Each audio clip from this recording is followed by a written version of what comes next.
جاری تھی، ایک ترتیب سے جو ہم قرآن پاک کا ترجمہ تفسیر سن رہے تھے، آج اس کا اختتام ہو جائے گا۔ آخری یہ 3 آیتیں رہتی ہیں۔ ان الذین آمنوا وعملوا الصالحات سیجعل لهم الرحمن ودا، بے شک وہ جو ایمان لائے اور نیک اعمال کیے، ان قریب رحمان ان کے لیے محبت پیدا کر دے گا۔ اس سے پہلی آیات میں مختلف اقسام کے کافروں کا رد کیا گیا اور ان کے دنیاوی اور اخروی احوال کو بڑی تفصیل سے بیان کیا گیا، اور اب نیک اعمال کرنے والے مسلمانوں کا ذکر کیا جا رہا ہے۔ چنانچہ ارشاد فرمایا کہ بے شک جو ایمان لائے، نیک اعمال کیے، ان قریب اللہ تعالیٰ انہیں اپنا محبوب بنا لے گا اور اپنے بندوں کے دلوں میں ان کی محبت ڈال دے گا۔ حضرت ابو ہریرہ رضی اللہ عنہ سے روایت ہے، حضور پر نور صلی اللہ علیہ وآلہ وسلم نے فرمایا کہ جب اللہ تعالیٰ کسی بندے سے محبت کرتا ہے تو جبرائیل علیہ السلام کو ندا کی جاتی ہے کہ اللہ تعالیٰ فلاں بندے سے محبت رکھتا ہے، لہذا تم بھی اس سے محبت کرو۔ حضرت جبرائیل علیہ السلام اس سے محبت کرتے ہیں۔ پھر حضرت جبرائیل علیہ السلام آسمانی مخلوق میں ندا کرتے ہیں کہ اللہ تعالیٰ فلاں بندے سے محبت فرماتا ہے، لہذا تم بھی اس سے محبت کرو۔ چنانچہ آسمان والے بھی اس سے محبت کرنے لگتے ہیں۔ پھر زمین والوں میں اس کی مقبولیت رکھ دی جاتی ہے۔ اس سے معلوم ہوا کہ مومنین صالحین اور اولیاء کاملین کی مقبولیت عامہ ان کی محبوبیت کی دلیل ہے، جیسا کہ حضور غوث اعظم رضی اللہ عنہ، خواجہ غریب نواز، داتا گنج بخش علی حجویری اور دیگر اولیاء کرام جو ہیں معروف ہیں، ان کی عام مقبولیت ان کی محبوبیت کی دلیل ہے۔ نیز اس سے یہ بھی معلوم ہوا کہ ولی کی ایک علامت یہ بھی ہے کہ خلقت اسے ولی کہتی ہے، خلقت اسے ولی کہے اور اس کی طرف قدرتی طور پر دل کو رغبت ہو۔ دیکھ لینا آج اولیاء کرام اپنے مزارات میں سو رہے ہیں اور لوگ ان کی طرف کھنچے چلے جا رہے ہیں، حالانکہ انہیں کسی نے دیکھا بھی نہیں۔ اسی طرح اس دور کے موجودہ ولی اللہ امیر اہل سنت شیخ طریقت حضرت علامہ مولانا محمد الیاس عطار قادری دامت برکاتہ العالیہ کی ذات ہے، دنیا ان سے محبت کرتی ہے، ان کی طرف دل لوگوں کے کھنچتے ہیں، ان کو لوگ سنتے ہیں، ان کو دیکھنا پسند کرتے ہیں، ملنا چاہتے ہیں، تو عاشق رسول ہیں، تو اللہ والوں کی محبت دلوں میں رکھ دی جاتی ہے۔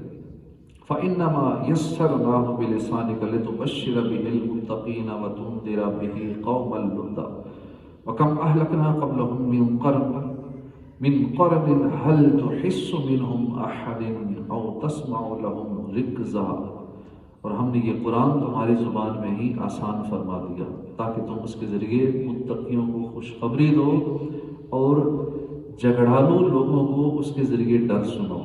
اور ہم نے ان سے پہلے کتنی قومیں ہلاک کر دی، کیا اب تم ان میں سے کسی کو پاتے ہو یا ان کی معمولی سی آواز بھی سنتے ہو؟ ارشاد فرمایا کہ اے حبیب صلی اللہ علیہ وسلم، ہم نے یہ قرآن آپ کی زبان عربی میں ہی آسان فرما دیا ہے تاکہ آپ اس کے ذریعے پرہیزگار لوگوں کو اللہ کی رحمت اور رضا کے حصول اور جنت کی خوشخبری دیں، اور کفار قریش کے جھگڑالو لوگوں کو اس کے ذریعے اللہ کے عذاب کا ڈر سنائیں۔ یہاں اس آیت سے متعلق 3 اہم باتیں ملاحظہ ہوں۔ بنیادی طور پر اللہ نے اپنے حبیب صلی اللہ علیہ وسلم کے لیے قرآن مجید آسان فرما دیا، اور یہ آسان فرمانا اس اعتبار سے ہے کہ اسے آپ کی زبان عربی میں نازل کیا گیا، جس کی وجہ سے فہم قرآن آسان ہو گیا۔ اس آیت میں عذاب الہی سے ڈرنے والوں کو خوشخبری دینے اور جھگڑالو قوم کو ڈرانے کے ذریعے تبلیغ کرنے کا حکم فرمایا گیا۔ اس سے معلوم ہوا کہ متقی لوگوں کو اللہ کے فضل و رحمت، رضا اور جنت کی بشارت سنا کر اور جھگڑالو قوم کو اللہ کی گرفت اور اس کے عذاب کا ڈر سنا کر تبلیغ کرنے سے زیادہ فائدہ ہوتا ہے۔ متقی لوگوں کو اللہ کے فضل، اللہ کی رحمت، اللہ کی رضا اور جنت کی بشارت سنا کر، اور جھگڑالو قوم کو اللہ کی گرفت اور اللہ کا عذاب، اللہ کے عذاب کا ڈر سنا کر تبلیغ کرنے سے زیادہ فائدہ ہوتا ہے۔ قرآن مجید سرزمین عرب میں عربی زبان میں نازل کیا گیا۔ اس سے معلوم ہوا کہ دنیا میں جس قوم اور علاقے میں اسلام کی تبلیغ کرنی ہو تو اس کے لیے وہاں کی زبان سیکھی جائے تاکہ وہ لوگ اپنی زبان میں کی جانے والی تبلیغ کو آسانی سے سمجھ سکیں اور اسلام کے قریب ہوں۔ اب دوسرے ملکوں میں لوگ جاتے ہیں تو وہاں زبان کا مین پرابلم ہوتا ہے. ہم سری لنکا میں گئے تو وہاں ٹیمل زبان، وہاں کی سنگلیش زبان تھی. اب ہمیں وہ زبان آتی نہیں تھی، ہم اردو میں بیان کرتے تھے یا ٹوٹی پوٹی انگلش میں کر لیتے تھے. اب وہاں کا ٹرانسلیٹر ساتھ رکھنا پڑتا تھا. اب جیسے میں باتیں کر رہا ہوں اسی طرح ساتھ دوسرا بندہ بٹھانا پڑتا تھا، وہ ہماری زبان کو ترجمہ کرتا تھا اس کی سنہالا زبان یا ٹیمل زبان میں. اب لیکن وہ ردم نہیں رہتا. اب ڈائریکٹ آپ سے باتیں ہو رہی ہے نا تو بہت ساری باتیں ہو جائیں گی، کم وقت میں بہت کچھ سیکھ لیں گے. لیکن جب ساتھ ٹرانسلیٹر ہوتا ہے، پہلے ایک بات کرو پھر رک جاؤ، پھر وہ بات کرے گا اپنی زبان میں، پھر نئی بات کرو، ایک جملہ کہو، پھر وہ بولے، پھر ان کو سمجھائے. اب سننے والے اس کا تو منہ ہی دیکھتے رہتے، بولنے والے کا تو اس طرف دیکھتے ہیں اب کیا بولا، ابھی بولو ترجمہ کرو. تو بہتر ہے کہ وہاں کی زبان سیکھ لی جائے پہلے، اس کے بعد جب اس زبان میں تبلیغ کی جائے، ان کو سمجھایا جائے، اس کا زیادہ فائدہ ہوتا ہے. تو قرآن مجید سرزمین عرب میں عربی زبان میں نازل ہوا. تو عربی اس لیے معلوم ہو کہ دنیا میں جس قوم اور علاقے والوں کو تبلیغ کرنی ہو تو وہاں کو پہلے علاقے کی زبان سیکھنی چاہیے. وَكَمْ أَهْلَكْنَا قَبْلَهُمْ مِنْ قَرْنٍ، ہم نے ان سے کتنی قومیں ہلاک کر دی، ان سے پہلے کتنی قومیں ہلاک کر دی. ارشاد فرمایا کہ ہم نے کفار قریش سے پہلے انبیاء کرام کو جھٹلانے کی وجہ سے بہت سی امتیں ہلاک کر دی. کہ اب تم ان میں سے کسی کو پاتے ہو یا ان کی معمولی سی آواز بھی سنتے ہو، سب نیست و نابود کر دیے گئے.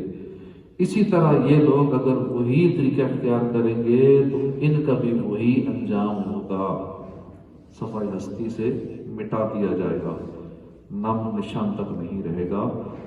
تو اللہ پاک ہمیں عمل کی توفیق عطا فرمائے. یہاں پہ سورہ مریم کا اختتام ہو گیا، اس کے بعد سورہ طٰہٰ کا آغاز ہوگا. اللہ پاک قرآن پاک کی سچی محبت نصیب فرمائے، سمجھنے کی توفیق عطا فرمائے. آمین بجاہ نبی الامین صلی اللہ